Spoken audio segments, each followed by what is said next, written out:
What is up, YouTube? This is Lamont at Large. I'm coming to you from the Riverside Cemetery here in Seguin, Texas, about 30 miles east of San Antonio.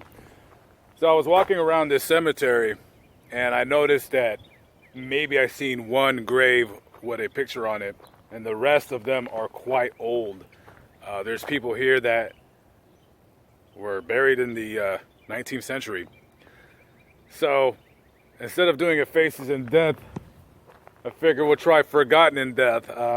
These graves maybe don't get visited very often. They don't get maintained very well. Some of them have been eroded by the weather. And so I'm just going to show some older graves. Let me know in the comments what do you feel about it or what have you. I myself have always been interested in, of course, the newer graves and people with their pictures on them. But I've also been interested in people who were born in 1850 and they died in 1883. I've always wondered, who were they? What did they look like? How did they die? Did they have children? Did they have family? Where they were born? What did they do for a living? Were they a good person? Were they a bad person? Stuff like that. Just kind of wondering. So why don't you guys come with me? We can wonder together. Theodore and Amelia Wagner. Theodore was born February 1st, 1837, died December 27th, 1910, and his wife, she was born September 24th, 1854, died February 8th, 1953. She was 98 years old. 98 years old. That's pretty good. That's a pretty good long life. Robert and Anna Stotzer. You should be able to see the dates where they were born and died. And this lady lived 53 years without her husband. I had to do a little bit of quick math right there. 53 years, still buried together. Now, I often wondered with a lady like this, of course, I'm sure she dated after her husband passed, but goes to show you she's still buried with them after all those years. The love never fades away. Paul E. Harder, January 13th, 1939 to December 28th, 1944, asleep in Jesus. He was 5 years old when he died. And those are his parents. Thy word is a light unto my path, Walter and Paula Harder.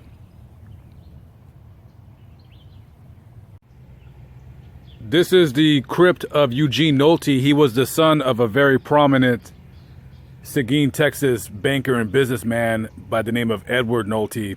He was born in 1869, died in 1933.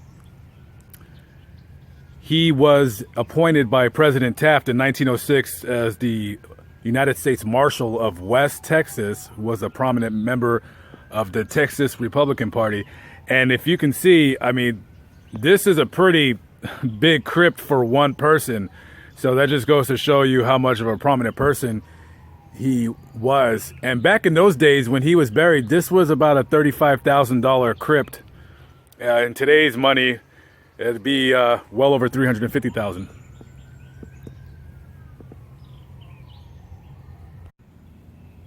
Nanny Rust Yandell, January 15th, 1843 to July the 12th, 1909. Twilight and evening bell, and after that the dark, and may there be no sadness of farewell when I embark. For though from out are born of time and place, the flood may bear me far. I hope to see my pilot face to face when I have crossed the bar. This grave in front of you has been broken, so it's set right there as you see. It says on there, an only child, Betty Rust Yandell, born August 1st, 1878, died May 26, 1880. Kate F. Jones, born August the 2nd, 1843, died January the 2nd, 1916. I wish I had some kind of way to fix this stone. just very sad to see it in pieces like that to me. So these are one of these. So this is a small cemetery within the cemetery. This is the Smith family cemetery right here.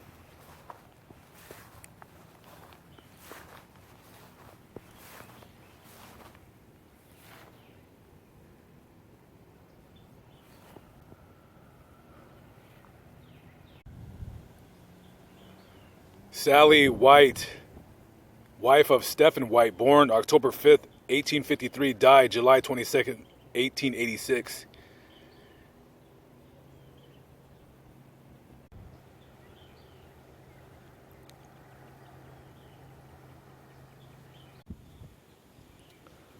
Leticia Ruth.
Mary Jane Brooks, March 5th, 1875 to January 14th, 1939.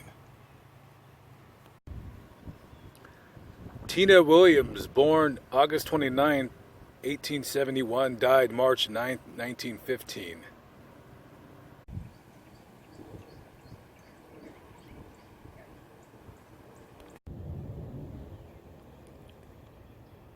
Jane Bogus Rust, January 3rd, 1819 to October 15th, 1897. He giveth his beloved sleep. And to her left is her daughter, Teenie Rust, daughter of Alfred and Jane E. Rust, 1848, January 15th to 1927, May 24th.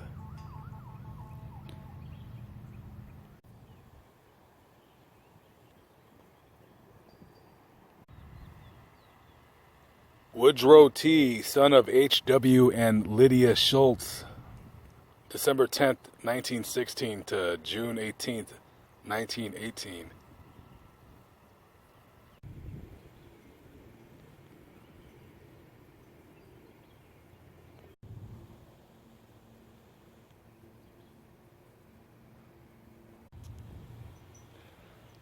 These stones in here are in German, so obviously I can't read it.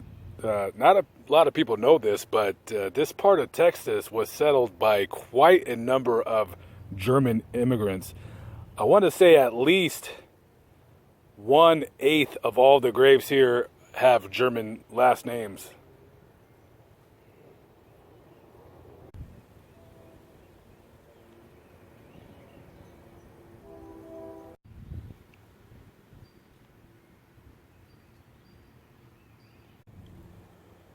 Pickering J. Burgess, 1852 to 1911, with his wife Margaret R. Burgess, 1857 to 1911.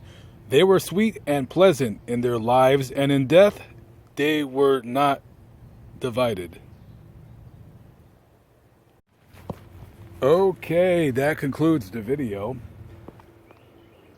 You know, I've often thought to myself, I see a lot of cemeteries with very old graves, and I would stop by them and not do a video, so I figure, well, this one, I think I'm going to do one. And so let me know in the comments below what you guys think of the video, what I could do better. Questions, comments, concerns, you guys know how to reach me. LamontAtLarge@gmail.com. You can also send me a text, 214-983-8696. Sometimes I pick up the phone, sometimes I don't.